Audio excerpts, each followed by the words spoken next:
당신 주변에 이런 사람이 있다면 지금 당장 멀어지세요. 이것을 모르면 당신의 인생이 망가질 수도 있습니다. 성경은 우리에게 가까이 해야 할 사람과 멀리 해야 할 사람을 명확하게 알려줍니다. 오늘 하나님께서 경고하는 5가지 인간 유형을 공개하겠습니다. 만약 당신 주변에 이런 사람이 있다면 어떤 사람인지 댓글로 알려주세요. 오늘 이 영상을 보고 결단을 내리셔야 할 겁니다. 첫 번째 유형은 거짓된 친구입니다. 성경은 인간관계에 대해 매우 현실적인 가르침을 주고 있습니다. 잠언 19장 4절은 이렇게 기록하고 있습니다. 재물은 많은 친구를 더하게 하나 가난한즉 친구가 끊어지느니라. 이 구절이 의미하는 바는 명확합니다. 많은 사람들은 당신이 성공하고 부유하고 사회적으로 인정받을 때 당신 곁에 머물지만 당신이 어려운 상황에 처하면 조용히 사라집니다. 이들은 당신 자체를 좋아하는 것이 아니라 당신이 가진 것, 즉 당신의 재산, 인맥, 지위, 능력을 이용하고 싶어 하는 것입니다. 이런 사람들은 당신이 잘 될 때는 한없이 친절하고 다정하게 대하지만 막상 당신이 어려움을 겪을 때는 외면하거나 심지어 등을 돌리기도 합니다. 겉으로는 친절하고 다정하게 행동하지만 뒤에서는 험담을 하며 당신을 비방할 수도 있습니다. 더욱 위험한 것은 이런 사람들은 자신의 이익을 위해 당신을 이용할 가능성이 크다는 것입니다. 필요할 때만 다가오고 자신의 목적이 달성되면 언제든 떠날 준비를 하고 있는 사람. 이런 친구는 결코 진정한 친구가 아닙니다. 성경은 진정한 친구가 어떤 사람인지 분명하게 알려줍니다. 잠언 17장 17절은 이렇게 말합니다. 친구는 사랑이 끊어지지 아니하고 형제는 위급한 때를 위하여 낳느니라. 즉, 참된 친구는 언제나 변함없이 곁에 있으며 당신이 가장 힘들 때 도움을 주는 사람이라는 뜻입니다. 그러므로 우리는 스스로에게 질문해 보아야 합니다. 지금 내 주변에 있는 사람들은 진정한 친구인가? 아니면 조건부 친구인가? 성경의 원칙에 따라 진정한 친구를 분별하고 하나님이 주신 올바른 관계를 맺는다면 우리의 삶은 더욱 건강해지고 하나님이 기뻐하시는 방향으로 나아갈 수 있습니다. 두 번째 유형은 분노를 조절하지 못하는 사람입니다. 성경은 우리에게 인간관계에서 감정 조절이 얼마나 중요한지를 강조하고 있습니다. 잠언 22장 24절은 이렇게 경고합니다. 노를 품는 자와 사귀지 말며 울분한 자와 동행하지 말지니. 이 구절이 의미하는 바는 분명합니다. 우리는 쉽게 화를 내고 감정을 통제하지 못하는 사람과 가까이에서는 안 됩니다. 왜냐하면 이런 사람들과 함께 있으면 어느 순간 우리도 그들의 영향을 받게 되고 그들의 분노가 우리 삶에도 스며들 가능성이 높기 때문입니다. 성경은 우리가 누구와 함께 하느냐가 우리의 성품과 삶에 직접적인 영향을 미친다고 가르칩니다. 분노를 조절하지 못하는 사람들에게는 몇 가지 공통적인 특징이 있습니다. 그들은 작은 일에도 쉽게 화를 내고 감정을 조절하지 못합니다. 자신의 감정을 주체하지 못하고 즉각적으로 분노를 터뜨리는 경우가 많습니다. 또한 논리적으로 대화를 하기보다 감정적으로 반응하며 주변 사람을 불편하게 만듭니다. 이러한 사람들은 자신의 감정을 스스로 다스리지 못하기 때문에 주변 사람들도 함께 불안정한 감정을 경험하게 됩니다. 그리고 분노를 정당화하며 때로는 화를 내는 것이 자신이 강하다는 증거라고 착각합니다. 어떤 사람들은 자신의 분노를 힘의 상징으로 생각하며 이를 통해 다른 사람을 지배하려 합니다. 심지어 분노를 이용해 다른 사람을 조종하고 자신의 뜻대로 움직이게 하려는 경향도 있습니다. 이런 사람들은 분노를 통해 상대방이 두려움을 느끼게 하고 결국 자신의 뜻을 따르도록 만듭니다. 이런 사람과 가까이 하면 시간이 지나면서 그들의 분노가 우리에게도 영향을 미치게 됩니다. 결국 우리는 그들의 분노의 희생양이 되거나 무의식적으로 그들의 행동을 따라하게 될 수도 있습니다. 성경은 분노를 조심하라고 계속해서 경고합니다. 전도서 7장 9절 급한 마음으로 노를 바라지 말라. 노는 우매자의 품에 머무름이니라. 성경은 분노가 우리의 삶을 파괴하는 위험한 요소라고 말합니다. 지금 당신 주변에 쉽게 화를 내고 감정을 통제하지 못하는 사람이 있습니까? 그렇다면 스스로를 지키기 위해 지혜로운 선택을 해야 합니다. 세 번째 유형은 교만한 사람입니다. 성경은 교만이 얼마나 위험한 것인지 여러 차례 경고하고 있습니다. 잠언 16장 18절은 이렇게 기록합니다. 교만은 패망의 선봉이요 거만한 마음은 넘어짐의 앞잡이니라. 이 구절이 의미하는 바는 분명합니다. 교만한 사람은 결국 스스로 무너질 수밖에 없습니다. 교만은 다른 죄보다 더 은밀하고 교묘하게 다가오며 본인은 인식하지 못하는 사이에 마음을 장악합니다. 교만한 사람들에게는 공통적인 특징이 있습니다. 자신이 항상 옳다고 생각하며 남의 의견을 무시합니다. 이런 사람은 다른 사람의 조언을 듣지 않으며 자신의 생각과 주장이 무조건 맞다고 믿습니다. 누군가가 반대 의견을 내거나 조언을 해주면 그것을 무시하거나 심지어 분노하기도 합니다.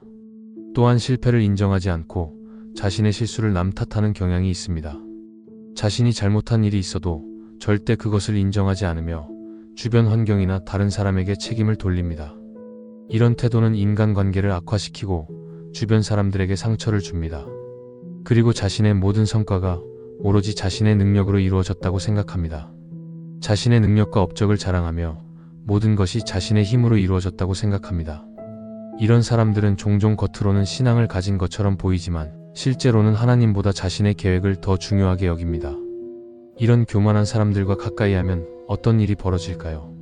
처음에는 그들의 자신감과 확신이 멋져 보일 수도 있습니다. 그러나 시간이 지나면서 그들의 태도가 오히려 독이 된다는 것을 깨닫게 됩니다.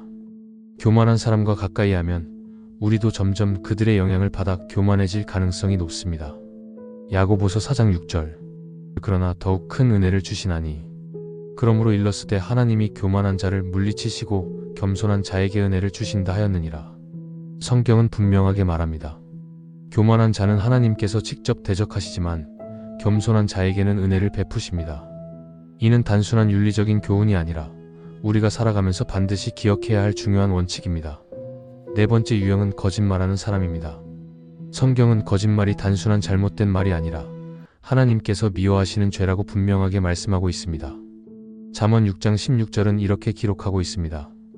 여호와께서 미워하시는 것 곧 그의 마음에 싫어하시는 것이 67가지니 곧 거짓된 혀와 거짓말은 사람 사이의 신뢰를 무너뜨리고 관계를 깨뜨리며 나아가 한 공동체를 망가뜨리는 가장 강력한 무기 중 하나입니다.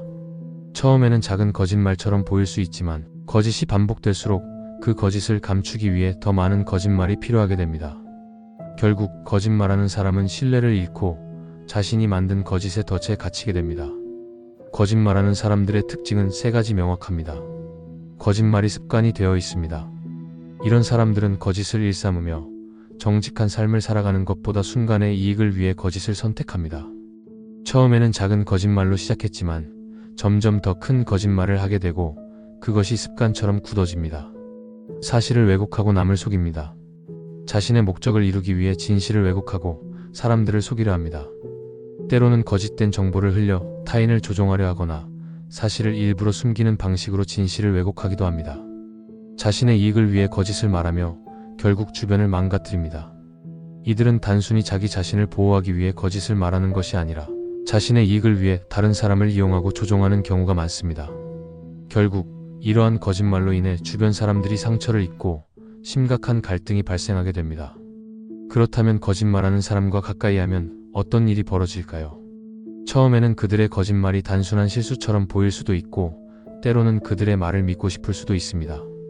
하지만 시간이 지나면서 우리는 그들의 거짓말의 희생양이 될 가능성이 높아집니다. 거짓말하는 사람과 가까이 하면 우리도 점점 그들의 방식을 배우게 되고 나중에는 우리 자신도 거짓된 삶을 살게 될 위험이 있습니다. 성경은 거짓말을 강력하게 경고합니다. 잠언 12장 22절. 거짓 입술은 여호와께 미움을 받아도 진실하게 행하는 자는 그의 기뻐하심을 받느니라. 성경은 거짓이 단순한 실수가 아니라 사탄의 본질적인 속성이라고 가르칩니다. 사탄은 처음부터 거짓을 통해 사람을 속였고 지금도 계속해서 사람들을 거짓으로 유혹합니다. 따라서 우리가 거짓을 행하거나 거짓말하는 사람과 가까이 하면 우리는 점점 더 하나님과 멀어지게 됩니다. 다섯 번째 유형은 하나님을 두려워하지 않는 사람입니다. 성경은 하나님을 인정하지 않고 살아가는 것이 얼마나 어리석은 일인지 분명히 경고하고 있습니다. 시편 14장 1절은 이렇게 기록하고 있습니다. 어리석은 자는 그의 마음에 이르기를 하나님이 없다 하는도다. 하나님을 두려워하지 않는 사람들은 하나님을 인정하지 않고 자신의 뜻대로 살아갑니다. 그들은 신앙을 비웃으며 믿음을 조롱하기도 합니다. 하나님이 어디 있냐? 라고 말하며 신앙을 가진 사람들을 어리석다고 여기기도 합니다. 세상적인 기준으로 성공한 것처럼 보이지만 그들의 삶은 결국 자신의 욕망과 이익을 따라가는 삶입니다. 이런 사람들과 가까이 하면 어떤 일이 벌어질까요? 처음에는 단순히 의견이 다를 뿐이라고 생각할 수도 있습니다. 하지만 시간이 지날수록 그들의 영향력은 점점 강해지고 우리의 믿음이 흔들릴 위험이 커집니다. 그들의 사고방식과 가치관이 우리의 마음속에 자리 잡게 되고 결국 하나님과 멀어지는 결과를 초래할 수 있습니다. 하나님을 두려워하지 않는 사람들의 특징은 분명합니다. 이들은 하나님을 믿지 않거나 믿는 척하지만 실제로는 하나님의 말씀을 따르지 않습니다. 그들에게 신앙은 단순한 전통이나 문화일 뿐이며 삶의 중심이 아닙니다. 또한 자신의 뜻대로 살아가며 하나님보다 자신을 더 신뢰합니다. 세상의 기준과 논리를 따르며 하나님 없이도 성공할 수 있다고 생각합니다. 그러나 성경은 분명히 말합니다.